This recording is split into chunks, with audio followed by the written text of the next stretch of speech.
অস্ট্রেলিয়ার মাটিতে ঐতিহাসিক টেস্ট জয় বাংলাদেশের। ব্যাটিং বোলিং নৈপুণ্যে অজিদের বিপক্ষে 9 উইকেটের দাপুটে জয়। ম্যাচ সেরা হাসান মাহমুদ, প্রধানমন্ত্রীর অভিনন্দন। বিএনপি ক্ষমতায় এলেই ষড়যন্ত্র শুরু করে কিছু দল। স্বৈরাচারের মতো বিশৃঙ্খলাকারীদেরও রুখে দেওয়ার আহ্বান প্রধানমন্ত্রীর। বাধা পেরিয়ে কল্যাণ রাষ্ট্র গঠনের প্রত্যয়। রাষ্ট্রপতি পদের জন্য বিএনপির মির্জা ফখরুল ইসলাম আলমগীরের মনোনয়নপত্র বৈধ। 11 দলীয় ঐক্যের অলি আহমেদেরও প্রার্থিতা বৈধ ঘোষণা ইসির। পাম্পে পাম্পে গাড়ির দীর্ঘ সারি, ঘন্টার পর ঘন্টা অপেক্ষায়ও মিলছে না পর্যাপ্ত গ্যাস। দুর্ভোগে চালক ও যাত্রীরা। লোডশেডিং এর প্রভাব শিল্প কারখানায় ব্যাহত উৎপাদন। এবং ফের চালু হচ্ছে ঢাকার বৃত্তাকার নৌপথ। গাবতলী সদরঘাট রুটে ওয়াটার বাস চালানোর পরিকল্পনা। দূষণমুক্ত নদী, উন্নত জলযান নিশ্চিতের পরামর্শ।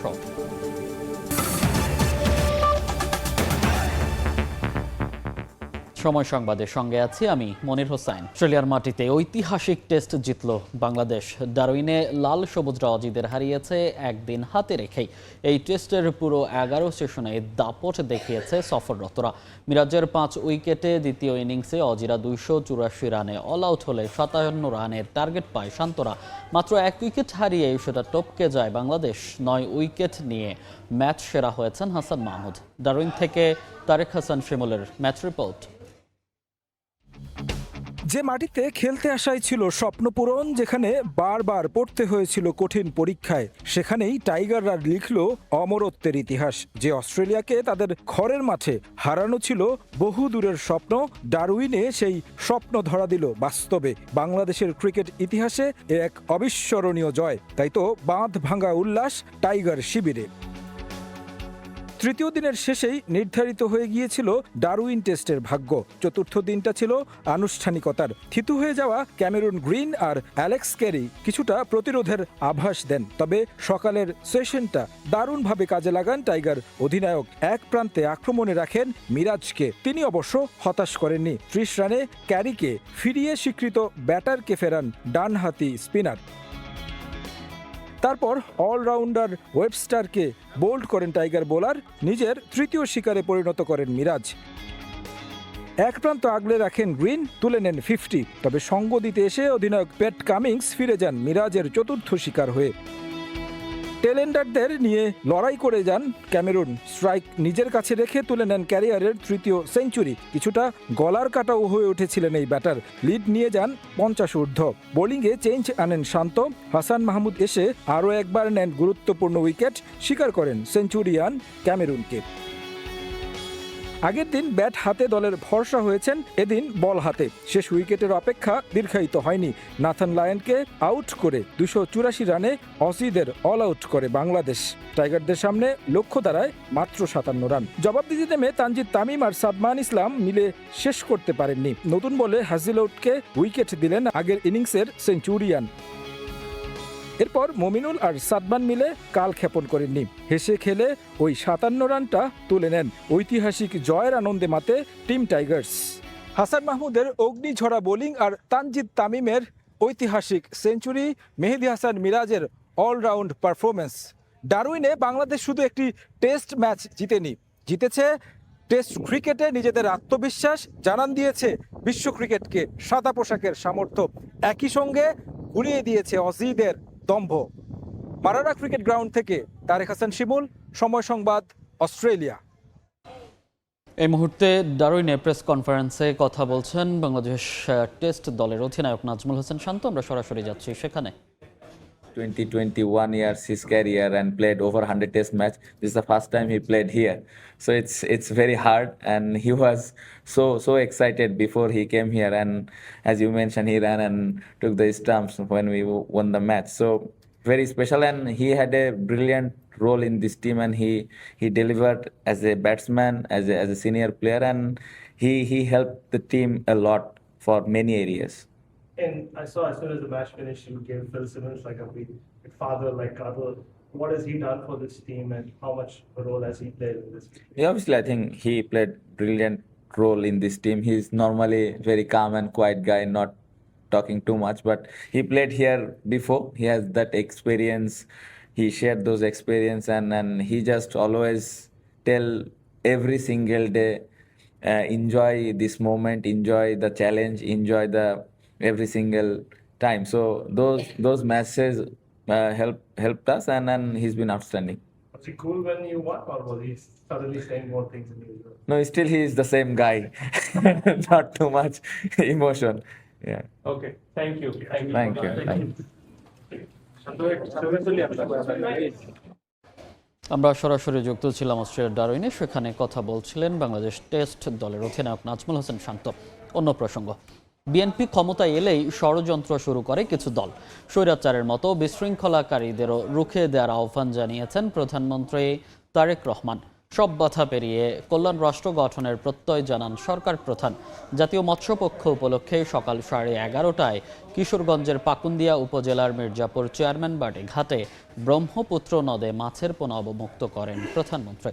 বিকেলে ঐতিহাসিক শোলাকিয়া ময়দানে বিভিন্ন উন্নয়ন কার্যক্রম উদ্বোধন শেষে জেলা ছাত্র দলের বৃক্ষরোপণ কর্মসূচিতে যোগ দেবেন সরকার প্রধান। বিকেলে শহরের পুরাতন স্টেডিয়ামে ফ্যামিলি কার্ড বিতরণ ও বিভিন্ন ধর্মীয় উপাসনালয়ে কর্মরতদের সম্মানী প্রদান কার্যক্রমের উদ্বোধন করবেন। প্রধানমন্ত্রীর সফর ঘিরে জেলায় বিরাজ করছে উৎসবের আমেজ। প্রশাসনের পক্ষ থেকে নেওয়া হয়েছে সব ধরনের প্রস্তুতি।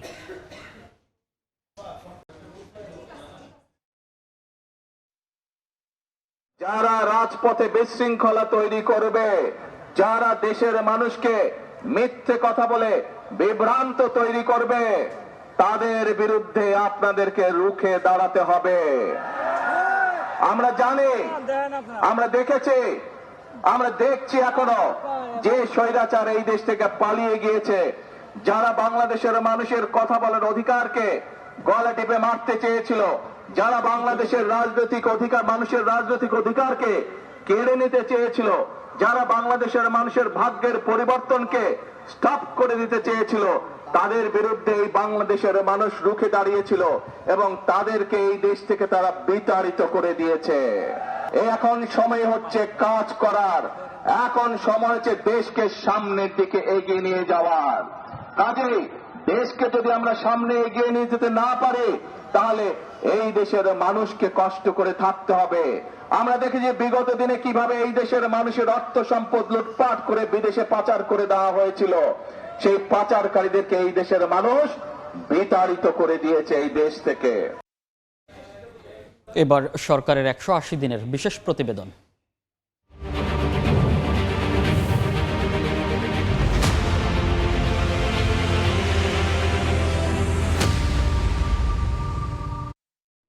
সরকারের দেয়া নির্বাচনী ইশতেহার বাস্তবায়নের পথে ভাগ্য বদলাতে শুরু করেছে কৃষকের। 2 কোটি কৃষক কার্ড দেওয়ার কার্যক্রমে নিবন্ধনের আওতায় এসেছেন 11,65,000 জন। এর মাধ্যমে সরকারের সার, বীজ ও স্বল্প সুদে ঋণ সুবিধা সরাসরি পৌঁছাবে চাষির হাতে। তবে রাজনৈতিক প্রভাব আর স্বজনপ্রীতিতে বাদ পড়ার শঙ্কায় অনেকে। সেই সঙ্গে ডিজিটাল ভূমি রেকর্ডের ঘাটতি বিশেষ চ্যালেঞ্জ তৈরি করেছে বলে জানিয়েছে কৃষি সম্প্রসারণ অধিদপ্তর। সাইফুল ইসলামের রিপোর্ট।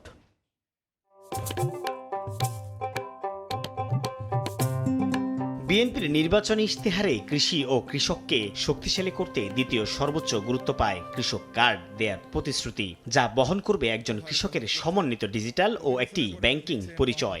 মাননীয় প্রধানমন্ত্রীর কাছ থেকে সরকার গঠনের পর পহেলা বৈশাখ টাঙ্গাইলের শহীদ মারুফ স্টেডিয়ামে কৃষক কার্ডের প্রাক পাইলটিং কার্যক্রম উদ্বোধন করেন প্রধানমন্ত্রী তারেক রহমান। প্রথম ধাপে এই স্মার্ট সিস্টেমের অন্তর্ভুক্ত হয় 11 উপজেলার প্রায় 22,065 জন কৃষক। পার্টনার প্রকল্পের ডিপিপির তথ্য বলছে, দেশে কৃষকের সংখ্যা 2,27 লাখ। চলতি বছরের মধ্যে 47 লাখ কৃষককে কার্ডের আওতায় আনার পরিকল্পনা সরকারের, যার মাধ্যমে ন্যায্য মূল্যে সার, বীজ, কীটনাশক, স্বল্প সুদে কৃষি ঋণ সহ কৃষকরা পাবেন নানা সুবিধা। রাজনৈতিক প্রভাব ও স্বজনপ্রীতিতে যেন প্রকৃত চাষিরা বাদ না পড়ে, তা নিশ্চিতের দাবি তাদের। সার, বীজ যদি পাই, সরকার যদি আমার সহযোগিতা করে, আমি যেভাবে পাই কার্ডটা ওই সহযোগিতা করতে পারি। সার পাইলে, বীজ পাইলে আমার টাকা পাইলে আমার অনেক উপকার হইব। ওইটা দিলে ভালো হবে, কিন্তু ওইটাও তো আবার সিন্ডিকেটের মধ্যে পড়ে থাকে। দেখা গেছে কাঠ নিয়ে গেলে দিব না, তারপর এটা সরকার যদি ভালোভাবেই করে আমি মনে করি ভালো হবে। কৃষি সম্প্রসারণ অধিদপ্তর বলছে ইতোমধ্যে 11,65,000 জন কৃষক নিবন্ধনের আওতায় এসেছেন। তবে ডিজিটাল ভূমি রেকর্ড না থাকায় মাঠ পর্যায়ে তথ্য যাচাইয়ে কিছুটা বেগ পেতে হচ্ছে তাদের। আগামী ডিসেম্বরের মধ্যে সকল কৃষকের তথ্য কালেকশনের জন্য আসলে এখন যে প্রক্রিয়াটা আমরা করব, যে নীতিমালা যেটা, তার কার্যক্রম আমরা শুরু করেছি। গ্যাংস্টার যেটা করব সেটা মাননীয় প্রধানমন্ত্রী এবং ওয়ার্কিং কমিটি কর্তৃক অনুমোদন হওয়ার পরে আসলে বলতে পারবো যে এটা কোন সিস্টেমের মধ্য দিয়ে আমরা আগাবো। এটা হয়তো আর 2-1 দিনের মধ্যেই আপনারা জানতে পারবেন। এই উদ্যোগ কৃষকের আয় 15 থেকে 20% পর্যন্ত বৃদ্ধির পাশাপাশি ভর্তুকি অপচয় কমাতে পারে 40%। এমন হিসেব দিয়ে বিশেষজ্ঞরা বলছেন কৃষককে কৃষি যান্ত্রিকীকরণ, কোল্ড স্টোরেজ চেইন তৈরি ও মধ্যস্বত্বভোগী থামাতে সমান জোর দিতে হবে। যে কৃষক কার্ড প্রদান করা হলে সেটা উপকরণ সরবরাহ করা এবং কৃষকের কাছে পৌঁছে দেয়, এটা হয়তো সহজ হবে, কিন্তু দেখতে হবে যে পর্যাপ্ত পরিমাণে উপকরণ সহযোগিতা কৃষক পাচ্ছে কিনা। এখন উচিত হবে before it is too late, যেন এই পুরো প্রক্রিয়াতেই যথাযথভাবে এমনভাবে শুদ্ধতা নিশ্চিত করা হয় যাতে করে এর মাধ্যমে এটাকে এই যে ইতিবাচক একটা উদ্যোগ সরকারের, সেটিকে আবার নেতিবাচক একটা জায়গায় ঠেলে না দেওয়া হয়, কারণ বাংলাদেশের ট্র্যাক রেকর্ড এটা আছে। কৃষক কার্ডের তথ্য ব্যবহার করে আগাম জানা যাবে কোন এলাকায় কি পরিমাণ সার, বীজ বা সেচ সুবিধা প্রয়োজন। স্মার্ট কৃষক কার্ড শুধুমাত্র একটি সরকারের সাহায্যের মাধ্যম নয়, বরং এটি তৈরি করবে দায়বদ্ধতার নতুন কাঠামো। কাজ সংশ্লিষ্টরা বলছেন প্রকৃত কৃষকের কাছে পৌঁছে দিতে তৈরি করতে হবে স্বচ্ছতা ও জবাবদিহিতা। সাইফুল ইসলাম, সময় সংবাদ, সিংগাইর, মানিকগঞ্জ। বরিশাল বিভাগীয় আধুনিক তথ্য কমপ্লেক্স নির্মাণ কাজের উদ্বোধনে কথা বলছেন তথ্যমন্ত্রী জহিরুদ্দিন স্বপন। সরাসরি যাচ্ছি সেখানে। বিশাল জগতে আছে ও সেখান থেকে এক লহমার মধ্যে সংগ্রহ করে নিয়ে আপনাকে উত্তর দিয়ে দিচ্ছে। অতএব তথ্যের উপস্থিতি এবং তথ্যের প্রবাহ এমন যে এটা আমাদের জন্য একটা বিরাট সম্পদ, কিন্তু আমরা জানি না যে আমরা এই সম্পদের মধ্যে বাস করছি। ধরেন আমাদের মাটির নিচে যদি আজ থেকে 10 বছর পরে আমরা বের করতে পারি যে আমাদের পুরো মাটির নিচটাই হচ্ছে জ্বালানি সম্পদ অথবা সোনার সম্পদ অথবা রেয়ার ম্যাটেরিয়ালস। এখন পৃথিবীর সবচেয়ে দামি জিনিস রেয়ার ম্যাটেরিয়ালস। লোকে বলে 2-1টা যুদ্ধ এই মুহূর্তে যে চলছে তার প্রধান কারণ রেয়ার ম্যাটেরিয়ালস, যেটা সবচেয়ে বেশি এখন। আমরা সরাসরি যুক্ত ছিলাম বরিশাল থেকে, সেখানে কথা বলছেন তথ্যমন্ত্রী জহিরুদ্দিন স্বপন। সময় সংবাদে আরও থাকছে। রাঙামাটির মানিকছড়িতে নিয়ন্ত্রণ হারিয়ে উল্টে গেল পিকআপ, 3 নারী সহ 4 জনের প্রাণহানি, আহত অন্তত 2 জন। নির্বাচন কমিশনে কথা বলছে বিএনপির প্রতিনিধি দল। সরাসরি যাচ্ছি সেখানে।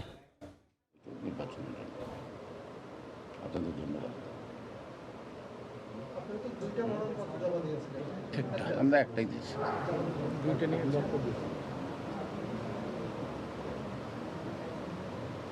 দাদা, কিছুক্ষণ আগে জামাতের প্রতিনিধি অর্থাৎ 11 দলের প্রতিনিধি আসছিল, তারা বলছে 70 অনুচ্ছেদ সংশোধন হওয়া দরকার। আপনারা কি মনে করেন কিনা? সেটা পরের চ্যাপ্টার, সেটা পরবর্তী সংসদ যদি বিবেচনা করে সবাই মিলে, এটা হতে পারে। সেটা খুব আলোচিত হচ্ছে তো রাষ্ট্রপতি না, এখন রাষ্ট্রপতি নির্বাচনের আগে এই প্রশ্নটা অবান্তর, কনফিউশন সৃষ্টি করে লাভ নেই। তারা বলতেছে এটা বড় অন্তরায়, রাষ্ট্রপতি নির্বাচনে একটা বড় বাধা। না, বড় বাধা কি বাধা না, আমার প্রচলিত সংবিধান অনুযায়ী আমাকে পথ চলতে হবে।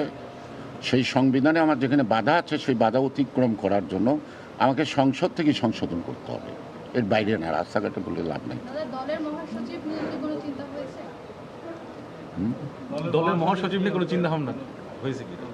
দলের মহাসচিব যদি নির্বাচন কমিশনের চিন্তা ভাবনা, এটা আমাদের গুলশান অফিসে আমাদের স্থায়ী কমিটির চিন্তা ভাবনা। আপনার দলীয়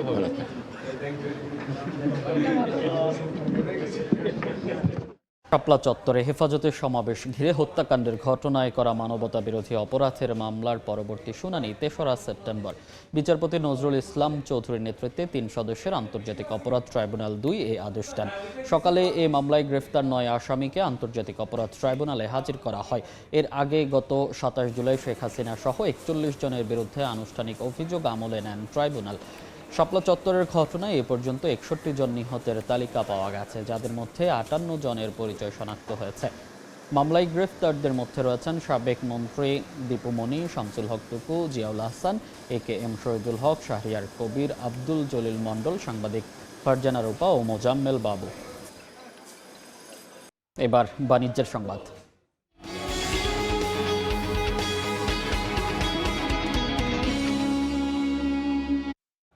ইউরোপীয় ইউনিয়নের বাজারে পোশাক আমদানির পাশাপাশি কমেছে দাম। চলতি বছরের প্রথম ৬ মাসে বিশ্বের বিভিন্ন দেশ থেকে EU পোশাক আমদানি কমিয়েছে ৯.৭০%। এর মধ্যে বাংলাদেশ থেকে কমেছে ১৬.৪৩%। তবে জুনের ঊর্ধ্বমুখী হিসাবে মিলেছে সামান্য স্বস্তি। চাহিদা কম, তাই ইউরোপের পোশাকের বাজারে কমেছে দামও। ইউরোস্টেটের তথ্য বলছে, চলতি বছরের জানুয়ারি থেকে জুনে বিশ্বের বিভিন্ন দেশ থেকে ইউরোপীয় ইউনিয়নের পোশাক আমদানি কমেছে ৯.৭০%। মোট আমদানি দাঁড়িয়েছে ৪,১১০ কোটি ইউরোতে। পোশাকের গড় দামও কমেছে ৩.৫৩%। ইউরোপের বাজারে বাংলাদেশের পোশাক রফতানিতে লেগেছে বড় ধাক্কা। বছরের প্রথম ৬ মাসে জোটভুক্ত দেশগুলোতে বাংলাদেশের তৈরি পোশাক রফতানি কমেছে ১৬.৪৩%। রফতানি আয় নেমেছে ৮৬৪ কোটি ইউরোতে। পোশাকের গড় দাম কমেছে ৮.৯৪%। তবে জুনে কিছুটা স্বস্তি মিলেছে। এ সময় ইউতে তৈরি পোশাক রফতানি 0.87% বেড়ে দাঁড়িয়েছে ১৩৭ কোটি ইউরোতে, যদিও পোশাকের গড় মূল্য কমেছে ৫.৩১%। কেবল বাংলাদেশ নয়, ইউরোপের বাজারে চাপের মুখে অন্যান্য প্রতিদ্বন্দ্বী দেশগুলোর রফতানিও। প্রথম ৬ মাসে চীনের পোশাক রফতানি কমেছে ৮.৮৮%, তুরস্কের ১৪.৬০%, ভারতের ১২.৪৯%, পাকিস্তানের ১২.৫৩%, শ্রীলঙ্কার ১১.২১% আর কম্বোডিয়ার ৮.৮৪%। তবে ব্যতিক্রম ভিয়েতনাম, দেশটির রফতানি বেড়েছে 0.36%। ইয়ানুর শিফাত, সময় সংবাদ। সংকট কাটছেই না। রাজধানীর সিএনজি ফিলিং স্টেশনে অপরিবর্তিত রয়েছে ভোগান্তির চিত্র। প্রতিটি সিএনজি ফিলিং স্টেশনেই দেখা গেছে যানবাহনের দীর্ঘ সারি। মূল লাইনে পর্যাপ্ত প্রেসার না থাকায় ঘন্টার পর ঘন্টা অপেক্ষা করেও পর্যাপ্ত গ্যাস পাচ্ছেন না পরিবহন সংশ্লিষ্টরা। একই সঙ্গে পাম্পগুলোতে দীর্ঘ সময় অপেক্ষা করতে গিয়ে মেজাজ হারাচ্ছেন চালকরা। বিশৃঙ্খলা এড়াতে হিমশিম খেতে হচ্ছে পাম্প সংশ্লিষ্টদের। আশ্বাস না দিয়ে সংকট নিরসনে ব্যবস্থা নেয়ার দাবি ভুক্তভোগীদের।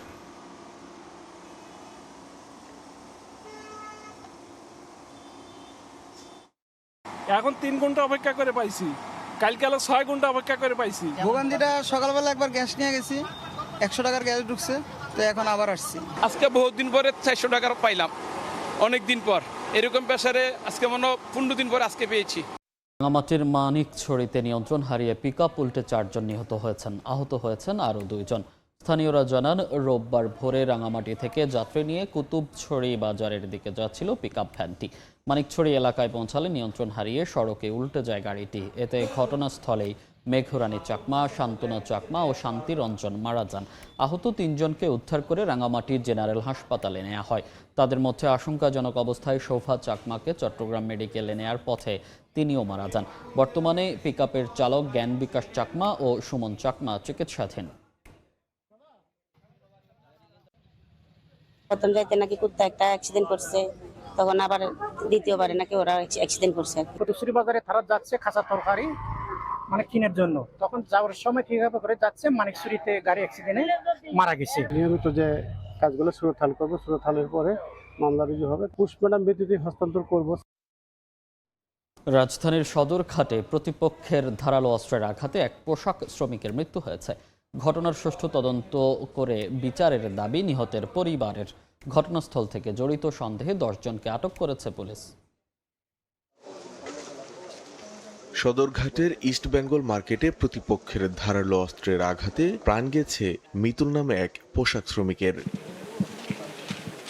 প্রত্যক্ষদর্শীদের দাবি, মাদক সেবনে বাধা দেওয়াকে কেন্দ্র করে শনিবার রাতে মার্কেটের ভেতর দুই পক্ষের মধ্যে সংঘর্ষ হয়। এক পর্যায়ে মিতুলকে কাপড় কাটার কাঁচি দিয়ে আঘাত করলে গুরুতর আহত হয়। তাকে উদ্ধার করে হাসপাতালে নিলে চিকিৎসক মৃত ঘোষণা করেন। মিতুল ভাই খাড়া ছিল, আমিও খাড়া ছিলাম ক্যান্টিনের সামনে।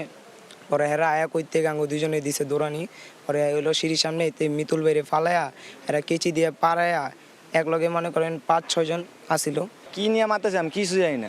পরে আম করলে সবাই ওই যে বাইরের রুমে গেছি গা, এর ভিতরে তো শুনি কি যে আহত হয়েছে, যায় দিয়ে কি ওর অবস্থা খারাপ। মাদক যেটা হয় এটা কিছু কিছু লোকেরা করে, যেমন বাথরুমের কোনায় মানা করি তারপরও শোনে না।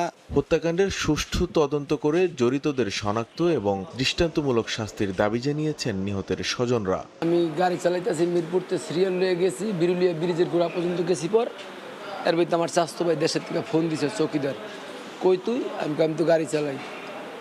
কয় সদরঘাট, তোর পোলার খবর শুনছো? আমি কই না। তোর পোলার লাগে বলে গ্যাঞ্জাম হয়েছে, হ্যাঁ মার্কেটে তোর পোলার বলে কোপাইছে। আইসা তো শুনি যে আমার ছেলে নাই। আমাদের দাবি হয়েছে ভাই যেটা সুস্থ তদন্ত করে সুস্থ বিচার, আর আমরা এই বিচারটা চাই। এদিকে ঘটনাস্থল থেকে জড়িত সন্দেহে 10 জনকে আটকের পর পুলিশ জানিয়েছে দোষীদের বিরুদ্ধে নেওয়া হবে আইনগত ব্যবস্থা। আমরা এই ঘটনা সংক্রান্তে তাৎক্ষণিক ঘটনাস্থল থেকে আমরা 10 জনকে জিজ্ঞাসাবাদের জন্য থানায় আনছি। আমাদের জিজ্ঞাসাবাদের প্রক্রিয়া চলছে। জিজ্ঞাসাবাদ শেষে যাচাই বাছাই পূর্বক আমরা পরবর্তীতে আইনগত ব্যবস্থা গ্রহণ করব। এ ঘটনায় রাজনৈতিক পরিচয়কে প্রাধান্য দেওয়া হচ্ছে না বলেও জানিয়েছে পুলিশ। মানিক মোহাম্মদ ওমর, সময় সংবাদ, ঢাকা। দেখছেন সময় সংবাদ। বন্ধ হওয়া ঢাকার বৃত্তাকার নৌপথ ফের চালুর সিদ্ধান্ত নিয়েছে সরকার। এবার দায়িত্ব দেয়া হচ্ছে বেসরকারি প্রতিষ্ঠানকে। প্রকল্পটি বাস্তবায়নে কাজ শুরু করেছে বিআইডব্লিউটিএ, বিআইডব্লিউটিসি এবং ডিটিসিএ। সংশ্লিষ্টরা বলছেন, সড়ক পথে সংযোগ, দূষণমুক্ত নদী এবং উন্নত মানের জলযান নিশ্চিত করলেই সফল হবে বৃত্তাকার নৌপথ। বুলবুল রেজার রিপোর্ট। বুড়িগঙ্গার বাদামতলী ঘাট, দীর্ঘদিন ধরে নোঙর করা 6টি ওয়াটার বাস, জরাজীর্ণ যানগুলোর একটিরও নেই ফিটনেস। এখন নিলামে বিক্রির চেষ্টা করছে বিআইডব্লিউটিসি। খরচ কম, নেই যানজট, সাশ্রয়ী ও স্বাচ্ছন্দ্যের যাত্রা। 2004 সালে আশুলিয়া থেকে সদরঘাট পর্যন্ত দুটি ছোট লঞ্চ দিয়ে প্রথম ওয়াটার বাস সেবা উদ্বোধন করা হয়। কিছুদিন পর সেবাটি বন্ধ হয়ে যায়। 2010 সালে এই রুটে আবার নামানো হয় দুটি ওয়াটার বাস। 2014 সালে 2 ধাপে নামানো হয় আরও 10টি। 2016 সালে এই সেবা পুরোপুরি বন্ধ হয়ে যায়। অন্যতম কারণ অব্যাহত লোকসান। এই প্রকল্পে 2 ধাপে নৌপথ খনন, ল্যান্ডিং স্টেশন, টার্মিনাল সহ অবকাঠামো তৈরিতে ব্যয় হয় 83 কোটি টাকা। এছাড়া ওয়াটার বাস কেনা ও পরিচালনায় ব্যয় হয়েছে প্রায় 38 কোটি টাকা। সব মিলিয়ে বৃত্তাকার নৌপথে প্রায় 122 কোটি টাকা ব্যয়ের প্রায় পুরোটাই গেছে জলে। আবারও চালু হচ্ছে বৃত্তাকার নৌপথ, তবে এবার দায়িত্ব দেয়া হচ্ছে বেসরকারি প্রতিষ্ঠানকে। বিআইডব্লিউটিএ বলছে, নদী দূষণ রোধ, নৌপথের সঙ্গে সড়কে সংযোগ ও প্রচার বাড়ালে এই প্রকল্পের সফল বাস্তবায়ন সম্ভব। বিআইডব্লিউটিসি, বিআইডব্লিউটিএ চেয়ারম্যান মহোদয় কয়েক দফা পরিদর্শন করছে। ঢাকা সমন্বিত যে সড়ক পরিবহন ব্যবস্থার সিনিয়র সচিব মহোদয়, উনিও কিন্তু পরিদর্শন করছে, করিয়ে এই বিষয়গুলোর ত্রুটি বিচ্ছুতি ফাইন্ড আউট করতেছে এবং বিভিন্ন সংস্থাকে দেওয়া হচ্ছে যাতে করে এই কর্মসূচিটা বাস্তবায়ন করা যায়। বিশেষজ্ঞ বলছেন, পুরো বৃত্তাকার নৌপথ চালু করতে হলে ভেঙে ফেলতে হবে অনেকগুলো সেতু, কারণ সেতুগুলো নিচু। এজন্য প্রয়োজন দীর্ঘমেয়াদী পরিকল্পনা। বিগত সময় আমরা ব্যর্থ হয়েছিলাম, কিন্তু আমাদের পরিকল্পনা গাফিলতি ছিল এবং সেই গাফিলতিটাকে আমরা অ্যাড্রেস না করেই কিন্তু বারংবার ভুল করে গিয়েছি। এখন আবার নতুন করে উদ্যোগটা হয়েছে, তাহলে আমাদের সবার আগে দেখতে হবে আগে কেন আমরা ফেল করেছিলাম। আমরা আবারও তো শত কোটি টাকা তার লোকসান অ্যাফোর্ড করতে পারি না। তাহলে সেই বিজনেস মডেলটা খোঁজা দরকার, ভুলের কারণগুলো অনুসন্ধান করা দরকার। ওয়াটার বাস আপাতত গাবতলী থেকে সদরঘাট পর্যন্ত চালুর পরিকল্পনা রয়েছে সরকারের। অপচয় কাকে বলে, কত প্রকার ও কি সরেজমিনে দেখতে হলে আপনাকে আসতে হবে বাদামতলী ঘাটে। এখানে নোঙর করে রাখা হয়েছে কয়েকটি ওয়াটার বাস। অতীতে শত কোটি টাকা খরচ করে ব্যর্থ হয়েছিল প্রকল্পটি, আবারও চালু হচ্ছে সেই সেবা।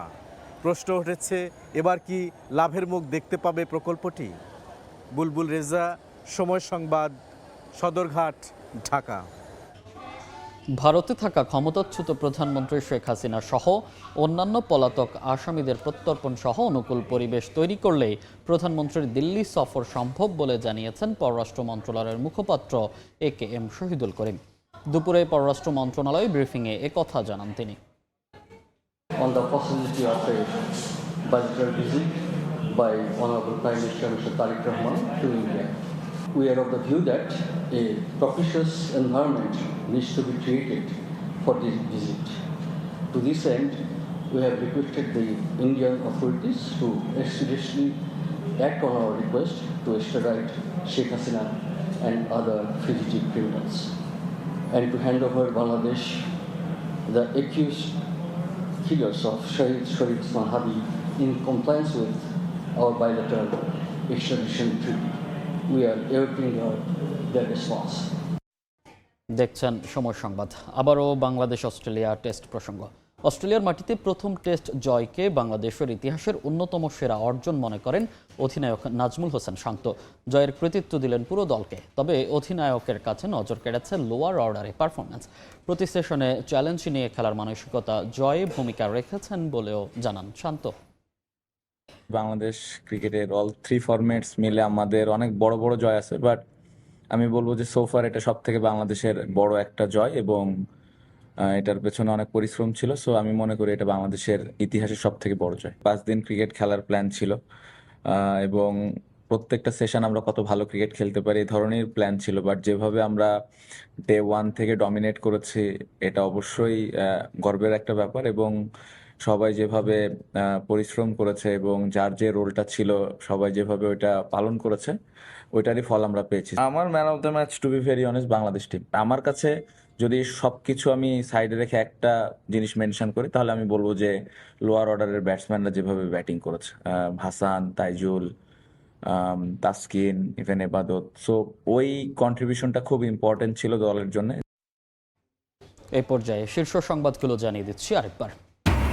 ডারউইনে অস্ট্রেলিয়ার দম্ভ চূর্ণ করে বাংলাদেশের ইতিহাস। প্রথম টেস্টে 4 দিনেই কুপকাত অজিরা, 9 উইকেট নিয়ে ম্যাচ সেরা হাসান। সবচেয়ে বড় জয় আখ্যা শান্তর। বিএনপি ক্ষমতায় এলেই ষড়যন্ত্র শুরু করে কিছু দল। স্বৈরাচারের মতো বিশৃঙ্খলাকারীদেরও রুখে দেওয়ার আহ্বান প্রধানমন্ত্রীর। বাধা পেরিয়ে কল্যাণ রাষ্ট্র গঠনের প্রত্যয় এবং দণ্ডিত হাসিনার প্রত্যর্পণ দাবি ঢাকার। প্রধানমন্ত্রীর ভারত সফরের জন্য অনুকূল পরিবেশ তৈরির তাগিদ বাংলাদেশের। নয়াদিল্লিকে স্পষ্ট জানালো ঢাকা।